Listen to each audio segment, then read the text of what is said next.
Good morning student, তোমরা কেমন আছো? তো আজ আমরা আলোচনা করব দ্বাদশ শ্রেণীর ছোট গল্প মহাসতী দেবের লেখা ভাত ছোট গল্পটি। এই মহাশ্বেতা দেবীর লেখা ভাত গল্পটি একটি সময় বাস্তবতাকে, একটি সামাজিক বাস্তবতার চিত্রকে তুলে ধরেছেন। তো প্রথমে আমরা লেখিকা অর্থাৎ ঔপন্যাসিক তথা কথা সাহিত্যিক মহাশ্বেতা দেবী সম্পর্কে জানব। এই মহাশ্বেতা দেবী তিনি তার লেখনের মধ্যে বেশ কিছু বৈশিষ্ট্য রেখেছেন, যেমন তিনি সমাজ সচেতন, অর্থাৎ সময় সম্পর্কে, সমাজ সম্পর্কে তিনি সচেতন ছিলেন। সেই সমকালীন সময়ের যে বাস্তব চিত্রটা তিনি তার লেখনের মধ্যে বারবার তুলে ধরেছেন। এবং দীর্ঘদিন এই মহাশ্বেতা দেবী মুন্ডা, সাঁওতাল, আদিবাসী এলাকায় তাদের সঙ্গে বেশ কাছ থেকে তাদেরকে দেখেছে, উপলব্ধি করেছে তাদের দুঃখ কষ্ট এবং তাদের যে অর্থনৈতিক অবস্থা ইত্যাদি সবকিছুকে সে খুব কাছ থেকে উপলব্ধি করেছে।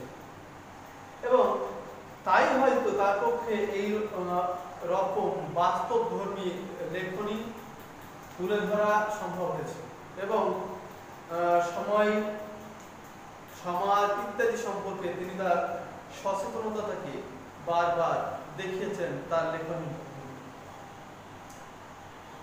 তো তিনি বেশ কিছু উপন্যাস এবং ছোট গল্প তিনি লিখেছেন, প্রায় কয়েকশো উপন্যাস, ছোট গল্প লিখেছেন। তার বেশ কিছু রচনা বেশ উল্লেখযোগ্য, যেমন 1084 মা, অরণ্যের অধিকার, এবং এছাড়াও মুন্ডাদের যে জীবন কাহিনী তা নিয়ে বেশ কিছু উপন্যাস তিনি লিখেছেন। তো ব্যক্তিগত জীবনে এই মহাশ্বেতা দেবী কে ছিলেন? মহাশ্বেতা দেবী মনীষ ঘটক, তোমরা নাম শুনেছ সকলেই, নাট্যকার মনীষ ঘটক। এই নাট্যকার মনীষ ঘটকের কন্যা ছিলেন এবং অন্যদিকে পরবর্তীকালে তার বিবাহ হয় নাট্যকার, অভিনেতা, গণনাট্য সংঘের অন্যতম প্রতিষ্ঠাতা বিজন ভট্টাচার্যের সঙ্গে, এবং তাদের একটি সন্তান, তিনিও একজন সাহিত্যিক, নবারুণ ভট্টাচার্য। এই হচ্ছে মহাশ্বেতা দেবী এবং তার পরিচিতি।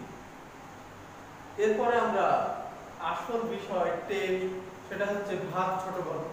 এই ভাত গল্পের মধ্যে তিনি কি বোঝাতে চেয়েছেন, তিনি কি বার্তা দিতে চেয়েছেন আমরা জানব। তো চলো দেখা যাক কি বোঝাতে চেয়েছেন তিনি এই ভাত গল্পে। তোমরা প্রত্যেকেই তোমাদের টেক্সট বইগুলো বের করো, আমি প্রতিটি লাইনই বুঝিয়ে দিচ্ছি, কারণ এই ভাষাগুলো তিনি অনেকটা সেই সাধারণ মানুষ যেগুলো খুব আঞ্চলিক ভাষায় তিনি এই ছোট গল্পটি লিখেছেন, তাই অনেক ক্ষেত্রে তোমাদের সমস্যা হবে। তো তোমরা প্রত্যেকেই টেক্সট বের করো। দেখো, লোকটার চাহনি বড় বাড়ির বড় বউয়ের প্রথম থেকেই ভালো লাগে। এই লাইনটা আন্ডারলাইন করো, যে এখানে দেখা যাচ্ছে হঠাৎ করে একটি ঘটনার সূত্রপাত ঘটছে, যে লোকটার চাহনি বড় বাড়ির বড় বউয়ের প্রথম থেকেই ভালো লাগেনি। এটা হচ্ছে ছোট গল্পের বৈশিষ্ট্য, যে হঠাৎ করেই শুরু হবে এবং তার অগ্রগতি খুব দ্রুত হবে। তো কাকে ভালো লাগেনি সে বিষয়ে আমরা পরে যাব, এটা আন্ডারলাইন করে রাখো। কি রকম যেন উগ্রতার চাহনি, এবং যে লোকটিকে ভালো লাগেনি বড় বউয়ের, সেই লোকটির চাহনি কেমন না উগ্র ধরনের, আর কোমর পর্যন্ত ময়লা লুঙ্গি, অত্যন্ত ছোট, চেহারাটা বুনো বুনো।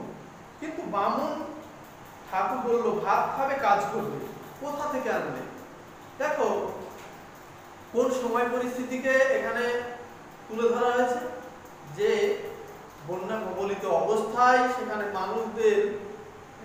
মানুষের সাধারণ মানুষ, দরিদ্র মানুষ, তাদের নিজেদের ভাত কাপড়ের জন্য তাদেরকে কাজ করতে হচ্ছে, যে শুধুমাত্র তাদের খাবার প্রয়োজনীয়তা টুকু মেটানোর জন্য তাদেরকে দিন রাত পরিশ্রম করতে হচ্ছে অন্যের কাছে।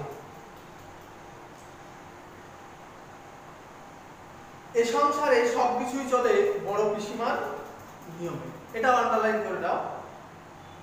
এই সংসারে সবকিছুই চলে কার নিয়মে? বড় পিসিমার নিয়মে। বড় পিসিমা বড় বউয়ের পিসি শাশুড়ি হয়। যে বাড়ির কথা বলা হচ্ছে সেই বড় বাড়ি, এবং সেই বড় বাড়ির বড় বউয়ের পিসি শাশুড়ি সেই এই বাড়ির সমস্ত কিছু দেখভাল, সমস্ত কিছু রক্ষণাবেক্ষণের দায়িত্ব তার।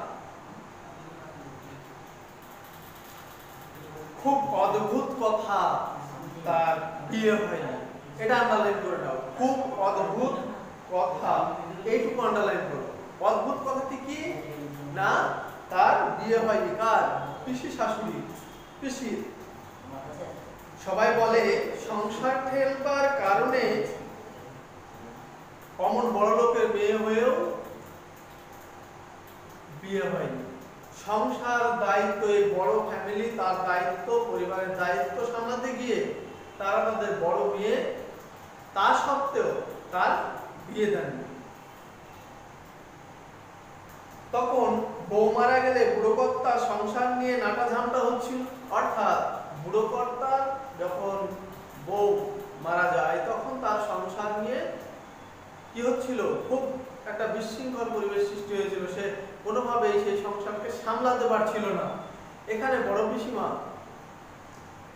সে কি করলো? সেই সংসারের সমস্ত দায়িত্ব গ্রহণ করলো, আর সে কারণেই তার বিয়ে দেওয়া হয়নি। কেননা এই সংসারের দায়িত্ব তাহলে কে সামলাবে? বড় বাড়ির লোক বলে ওর বিয়ে ঠাকুরের সঙ্গে। তারা বলে থাকে যে তার বিয়ে হয়েছে ঠাকুরের সঙ্গে, দেবতার সঙ্গে। উনি হলেন দেবতার সেবিকা। বড় পিসিমার কথা বলছে যে উনি দেবতার সেবিকা, ওনার বিয়ে হয়েছে দেবতার সঙ্গে। বড় বাড়িতে শিব মন্দিরও আছে একটা।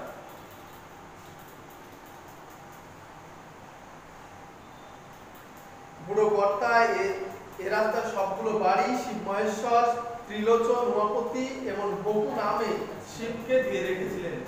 মানে দেখে শুনে বোঝা যাচ্ছে যে শিব, ত্রিলোচন, মহেশ্বর, উমাপতি ইত্যাদি নাম ডাকা হচ্ছে দেবতাদের। এই সমস্ত নামে তারা তাদের ঘর বাড়ির নাম রেখেছিল।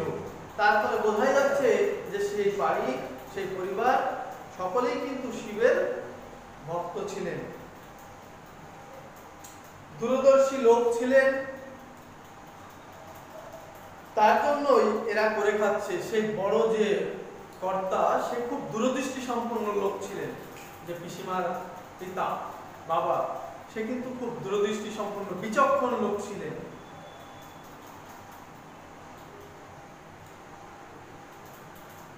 তার জন্য এরা করে খাচ্ছে। বড় পিসিমা নাকি বলেছিলেন উনি আমার প্রতিদেবতা, মানুষের সঙ্গে বিয়ে দিও না। অর্থাৎ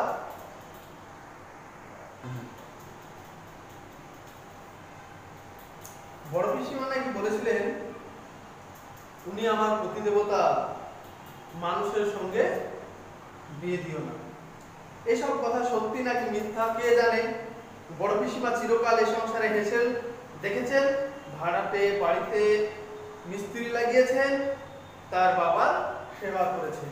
তাহলে বোঝাই যাচ্ছে বড় পিসিমা এই সমস্ত দায়িত্ব, সংসারের সমস্ত দায়িত্ব সে নিজের মাথায় নিয়েছেন। বাড়ির কোথায় মিস্ত্রি লাগবে, বাড়িতে বড় বাবা, তার বাবার শরীরের অবস্থা কেমন আছে ইত্যাদি সমস্ত কিছুই দেখভাল করতে তিনি নিজে। বড় বউয়ের কথা শুনে পিসিমা বলেন, কোথা থেকে আনলে? এই যে যে লোকটিকে নিয়ে আসা হয়েছিল, যেটা বড় বউয়ের পছন্দ ছিল না, সেই লোকটির কথাই বলা হচ্ছে যে কোথা থেকে আনলেন। বড় বউয়ের কথা শুনে পিসিমা বলেন, কোথা থেকে আনলে মানে? ঝড় জলে দেশ ভেসে গেছে, আমাদের বাসিনীর কে হয় সেই ডেকে আনলে। এই যে ভাত গল্পের চারটি প্রধান চরিত্র, একটি হচ্ছে উৎসব নাইয়া, একটি হচ্ছে বড় পিসিমা, আর একটি বাসিনী, আর একটি হচ্ছে বড় কর্তা। এই চারটি প্রধান চরিত্র। তো উৎসব নাইয়াকে নিয়ে এসেছে বাসিনী, তার গ্রামের সম্পর্কের সে ভাই হয়, এবং যখন বন্যায় সমস্ত দেশ গ্রাম সব ভেসে গেছে, তখন প্রত্যেকের ঘরেই অনটন, প্রত্যেকেরই ভাতের অভাব। সেই পরিস্থিতিতে এই দুঃসম্পর্কের ভাই উৎসব নাইয়াকে সে নিয়ে এসেছে, যে তার গৃহস্থের বাড়িতে কিছু কাজ করে হলেও সে যদি কিছু খেয়ে করে বাঁচতে পারে। তাই বড় পিসিমা বলছে, আমাদের বাসিনীর কে হয়? ওই বাসিনী ডেকে আনবে। বড় বউ বলে, কি রকম দেখতে? এই কথা শুনে বড় বউ, এই বাড়ির বড় বউ বলছে যে কি রকম দেখতে? ময়ূর ছাড়া কার্তিক আসবে নাকি? এটা আন্ডারলাইন করে নাও। দেখো, বড় পিসিমার কথার মধ্যে একটা তেজ রয়েছে, যে উৎসব নাইয়াকে দেখে, উৎসব তার ছেঁড়া কাপড়, তার মলিন শরীর ইত্যাদি দেখে বড় পিসিমার বড় বৌমা যেন নাক তুলছে, অর্থাৎ বড় বৌমা যেন তার প্রতি একটু অনীহাই দেখাচ্ছেন। তখন বেশ তেজের সহিত বড় পিসিমা বলেছে যে, ময়ূর ছাড়া কার্তিক আসবে নাকি? তোমরা তো 10 পয়সা দিতে পারবে না প্রাণে ধরে, এই 14 দফায় কাজ করবে, পেটে দুটো খাবে, বই তো নয়। অর্থাৎ সে সারাদিন রাত কাজ করবে, পরিশ্রম করে দিবে, তার বদলে শুধুমাত্র সামান্য খাবে, তাছাড়া আর কিছুই নয়। তোমাদের কাছে থেকে সে অনেক কিছু পাবে এমনটা নয়। কেনা চাল নয়, বাধা থেকে চাল আসছে, তাও দিতে আঙ্গুল বেঁকে যাচ্ছে। বড় বউ চুপ করে যায়। এই যে ঝাঝালো কথা বড় পিসিমার, তাতে বড় বউ চুপ করে যায়। বড় পিসির কথায় আজকাল কেমন যেন একটা ঠেস থাকে। তোমাদের মানে কি? বড় বউ ভাবছে যে তোমাদের মানে কি? বড় পিসিমা কি অন্য বাড়ি? অর্থাৎ তার যে ঝাঝালো কথা, সেই কথায় বড় বউ একটু রাগান্বিত হয়েছে। সে বলছে যে বড় পিসিমা কি অন্য বাড়ির মানুষ? বড় পিসিমা শেষ খোঁচাটা মারেন, তোমার শ্বশুর ওই মরতে বসেছে বাছা, সেজন্যই তো হোমযজ্ঞ হচ্ছে, তার জন্য এই লোকটা খাবে। বড় বউ কোনো কথা না বলে, কথা বলে না, সব কথাই সত্যি। তার শ্বশুর ওই মরতে বসেছে, 82 বছরটা অনেকটা বয়স, এটা আন্ডারলাইন করে নাও। এখানে 82 বছর বয়স হচ্ছে এই বড় পিসিমার ভাই, অর্থাৎ বড় বৌমার শ্বশুরের বয়স। সে অনেক বয়স হয়েছে এবং সে মরতে বসেছে, এবং সেই উদ্দেশ্যেই হোমযজ্ঞ করা হচ্ছে। অর্থাৎ তার মৃত্যু প্রায় কাছাকাছি শেষ, মানে তার আয়ু প্রায় শেষের দিকে এসেছে। এই পরিস্থিতিতে তার একটা যে হোমযজ্ঞ, একটা অনুষ্ঠান, সেই অনুষ্ঠানের আয়োজন করা হয়েছে।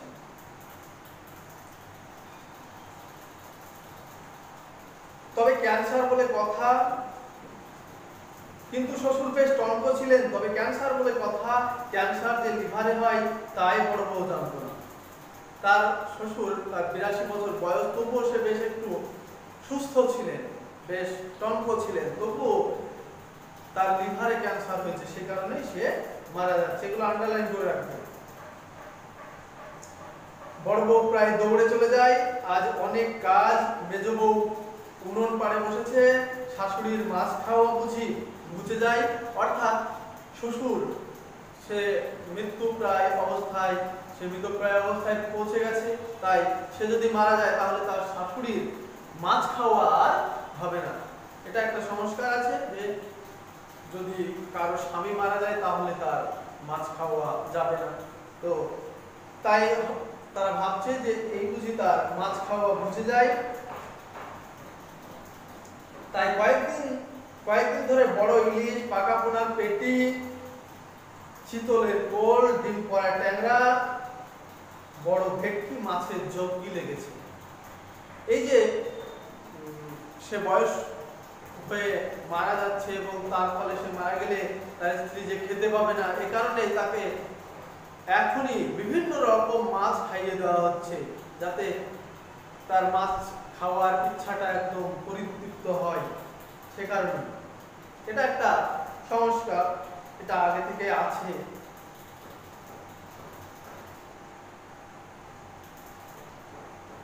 শ্বশুরের ঘরে নার্স, এটা আন্ডারলাইন করলাম। শ্বশুরের সেবা করতে একজন নার্স। বড় বউ এখন গেল সে ঘরে, একটু বসলে পরে নার্স এসে চা খেয়ে যাবে। সেজো ছেলে বিলেতে থাকেন, এটা আন্ডারলাইন করো। তার আসার কথা ওঠে না, সে বিলেতে থাকেন দীর্ঘদিন থেকেই, সে কারণে সে আর আসতে না। ছোট মেজো বড় ঘুমোচ্ছে। এ বাড়ির ছেলেরা বেলা 11টার আগে ঘুম থেকে ওঠে না, এটা আন্ডারলাইন করে নাও। তাহলে বোঝা যাচ্ছে এখানে বনেদি পরিবার এবং বেশ বড় ফ্যামিলি। এর ফলে তারা বিলাস এবং তাদের প্রচুর পরিমাণে বাদা থেকে ধান উৎপাদন হয়। তাদের কোনো অর্থ কষ্ট এবং ভাতের কোনো কিছুরই অভাব থাকে না। সে কারণে তারা বেশ আরাম আয়েশের মধ্যে দিয়ে জীবন অতিবাহিত করেন। দেখা যাচ্ছে যে তার ছেলেরা বেলা 11টায় ঘুম থেকে ওঠে, সেই জন্যই তাদের চাকরি করা হয়ে ওঠেনি। তারা 11টায় যদি ঘুম থেকে ওঠে তাহলে চাকরি পাওয়া তো সম্ভব নয়। 18খানা দেবত্র বাড়ি আর বাদা অঞ্চলে অসাগর জমি থাকলে কাজ করে কি? যদি অসমুদ্র বাদা অঞ্চল, অর্থাৎ নিচু, বাদা বলতে একটু নিচু ভূমি বোঝায়, যেগুলোতে ধান উৎপাদন হয় প্রচুর পরিমাণে, সেই ধান উৎপাদন করা যায় এমন বহু জমি আছে তাদের, এবং অসাগর জমি, সেই সঙ্গে সঙ্গে 18খানা দেবত্র বাড়ি, অর্থাৎ তাদের বিভিন্ন যে সেবিকা আছে, সেবক আছে, তারা এসে তাদেরকে অর্থ দিয়ে যায়, সাহায্য ওদের পাওনা থাকে দেবত্র। তো সে কারণেই তাদের প্রচুর পরিমাণে অর্থ যেমন হয়, অন্যদিকে ধান উৎপাদন হয়, তার ফলে তাদের অভাব নেই। এর ফলে তারা বিশেষভাবে আরাম আয়েশের মধ্যে দিয়ে জীবন অতিবাহিত করে। ঘুম থেকে ওঠে 11টায়, এর ফলে তাদের চাকরি করা হয়ে ওঠেনি। তারপর দেখো, শ্বশুরের ঘরে বসে বড় বউ ভাবতে চেষ্টা করে শ্বশুর নেই, এই অবস্থাটা কেমন হবে। শ্বশুর একজন বিচক্ষণ ব্যক্তি, সে পরিবারের সমস্ত কিছুর দায়িত্ব সামলান, তাই তার না থাকা অবস্থায় এই যে তার ছেলেরা তো সব 11টায় ওঠে ঘুম থেকে, তাদের যে কি অবস্থা হবে এই ভাবছে তাদের বড় বউ। ক্যান্সার, লিভারে ক্যান্সার, তা আগে বোঝা যায়নি, বোঝা গেল যখন, তখন আর কিছু করবার নেই। বড় বউ ভাবতে চেষ্টা করে তখনও চাঁদ সূর্য উঠবে কিনা, অর্থাৎ যখন, এটা আন্ডারলাইন করে নাও, যখন তাদের শ্বশুর মশাই মারা যাবে তখনও কি এই রকমই পরিবেশ থাকবে, চাঁদ সূর্য উঠবে কিনা। এটা বলতে এখন যেভাবে তারা জীবন অতিবাহিত করছে ঠিক সেইভাবেই কি তার শ্বশুর মারা যাওয়ার পরও জীবন অতিবাহিত করতে পারবে, এতটা আরাম আয়েশের মধ্যে দিয়ে জীবন কাটাতে পারবে, সেই ভাবনা তার মধ্যে ঢুকছে। শ্বশুর তার কাছে ঠাকুর দেবতা সমান, বড় বউয়ের কাছে শ্বশুর ঠাকুর দেবতার মতো। তার জন্য দই পেতে এসব গুল দিয়ে শরবত করে দিতে হতো। শত ঠাকুর আসুক, তিনি খেতে আসার 5 মিনিট আগে বড় বউকে করতে তার বিছানা পাততে হতো, পা টিপতে হতো, কত কাজ করতে হতো সারা জীবন ধরে। এখন সেসব কি আর করতে হবে না? কে জানে। এই যে কাজগুলো করতে হতো, এই সমস্ত কিছুই তার বড় বৌমার মনে হচ্ছে যে এই সমস্ত কিছু আমি এতদিন করে এসেছি, এসব করতে হতো আমার প্রতিদিন, তাহলে এগুলো আর করতে সুযোগ পাবো না, সেই কথাটাই ভাবছি। আর কি করছে এখানে? ডাক্তাররা বলে দিয়েছে, বলেই তো আজ হোমযজ্ঞ হচ্ছে। ডাক্তাররা বলে দিয়েছে ছোট বউয়ের বাবা এক তান্ত্রিক এনেছেন, বেল, কেওড়া, অসুস্থ বট, তেঁতুল গাছের কাঠ এসেছে আদমন করে। এগুলো সব আন্ডারলাইন করে নাও। বেল, কেওড়া, অসুস্থ বট, তেঁতুল গাছের কাঠ এসেছে আদমন করে। সেগুলো সব এক মাপে কাটতে হবে, কালো বিড়ালের লোম আনতে হবে, ভজন চাকর গাছে এই কালো বিড়ালের লোম আনতে। এগুলো সবই আন্ডারলাইন করে নাও। শ্মশান থেকে বালি আনতে হবে, এমন কত ফরমাস। অর্থাৎ এই যে কুসংস্কার, তোমরা বুঝতেই পারছো যে কালো বিড়ালের লোম আনতে হবে, তাছাড়া শ্মশান থেকে আরো অনেক কিছু আনতে হবে। এই সমস্ত ফরমাস কে করেছে? না, তান্ত্রিক, ছোট বউয়ের বাবা তান্ত্রিক এনেছে, সে এইরকম ফরমাস করেছেন। তা ওই লোকটাকে ধরে আনা আর কাঠ কাটার জন্য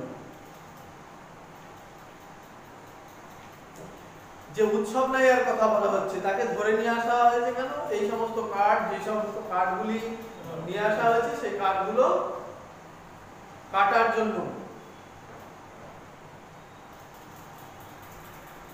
তারপর দেখো, তা ওই লোকটাকে ধরে আনা কাঠ কাটার জন্য। এখানে উৎসব নাইয়ার কথা বলা হচ্ছে, যাকে ধরে নিয়ে আসা হয়েছে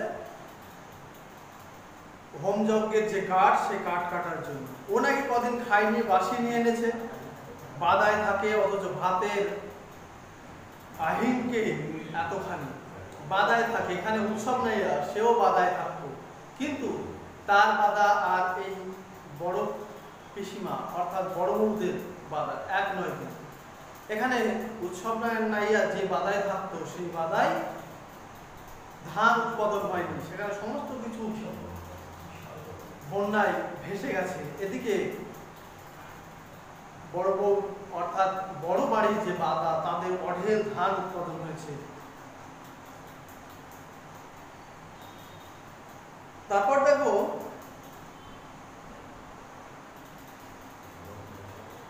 না একতলায় গিয়ে ডোলে ডোলে কত রকম চাল ঘরে ঘরে সাজানো আছে। অর্থাৎ একতলায়, তাদের একতলার ঘরে ঘরে ঘরে সাজানো আছে বিভিন্ন রকমের চাল, রাশি রাশি সাজানো আছে।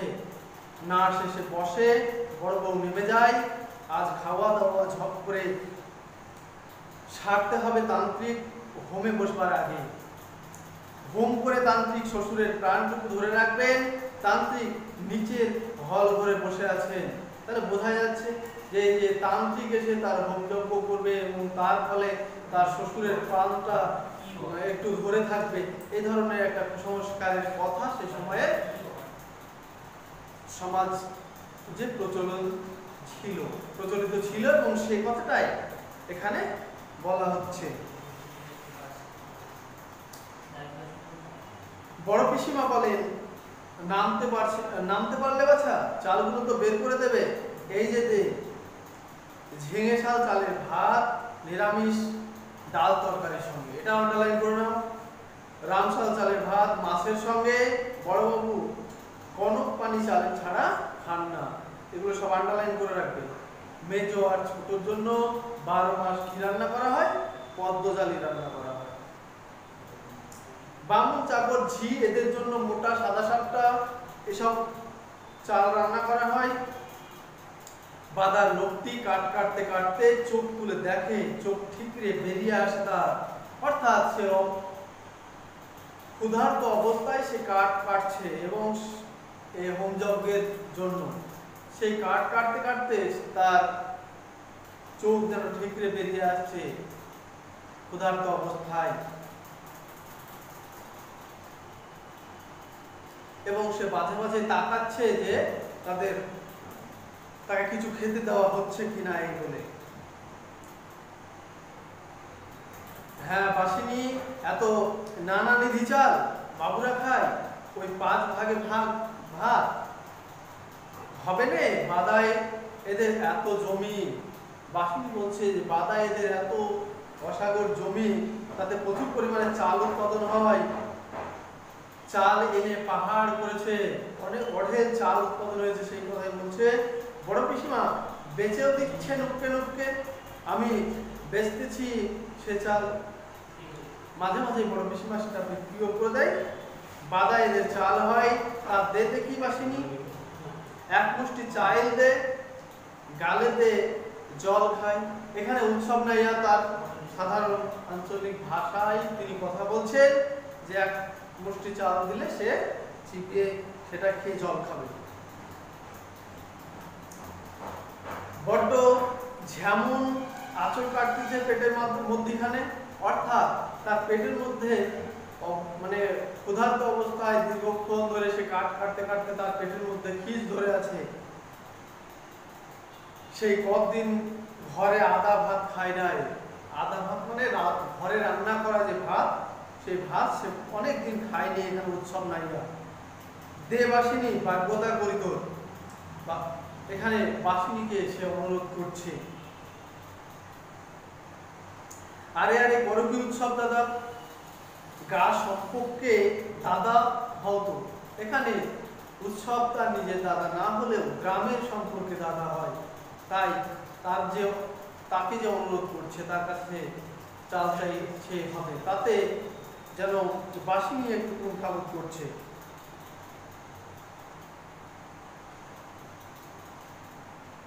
কেন এমন করতেছ পিসিমা? দেখতে পেলে সর্বনাশ হবে, আমি ঠিক তাগে বাগে দিয়ে যাবো। সে যখন সুযোগ পাবে তখন দিয়ে যাবে।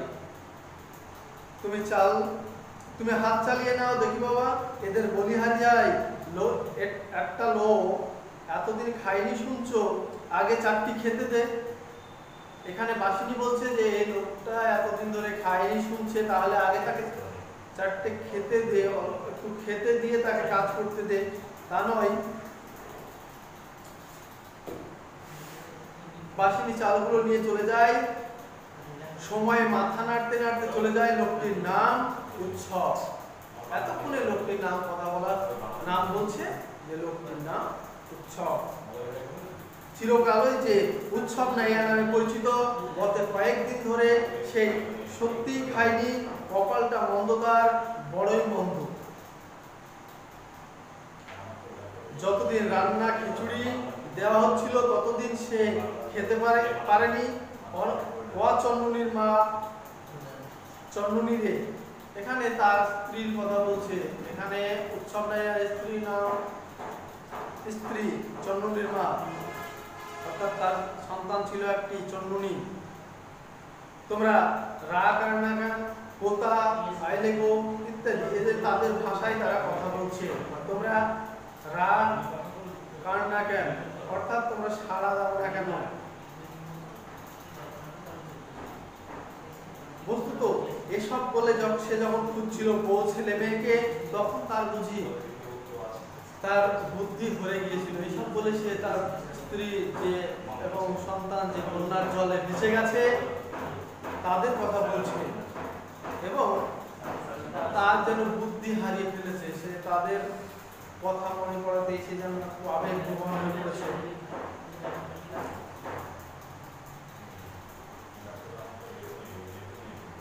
একদিন তুমুল ঝড় বৃষ্টি, ছেলে মেয়েকে জাপটে সাপটে ধরে বউ কাঁপছিল শীতের ভয়ে।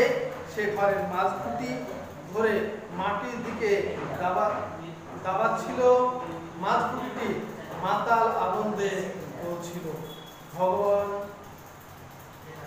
কিন্তু এমন দুর্যোগে ভগবানও কি কাঁথা মুড়ি দিয়ে ঘুমান বোধ করি? এটা আন্ডারলাইন করে নাও। ভগবান ভগবান উৎসব করছিল। এই যে দুর্যোগের দিনে তাকে ভগবান ও তাকে সারা দিয়ে যেন তাকে রক্ষা করেনি, এ কারণে সে বলছে যে এমন দুর্যোগের দিনে ভগবানও হয়তো কাঁথা মুড়ি দিয়ে ঘুমান, তারও ডেকে তাকেও সাড়া পাওয়া যায় না। এমন সময়ে মাতলার জল বাতাসের চাবুকে ছটফটিয়ে উঠে এসেছিল। এমন সময়ে কি হয়েছিল, মাতলা অর্থাৎ মাতলা নদীর জল সে ছটফটিয়ে চাবুকে উঠেছিল। জল উঠলো, জল নামলো, উৎসবের সংসার মাটিতে ডুবে গেল এবং সেই বন্যার জলে সমস্ত কিছু ঘর বাড়ি স্ত্রী সন্তান সব ভেসে গেল এবং সন্তানের সেই উৎসব নাই আর সংসার সেটাও যেন মাটিতে লুটোপুটি গেল।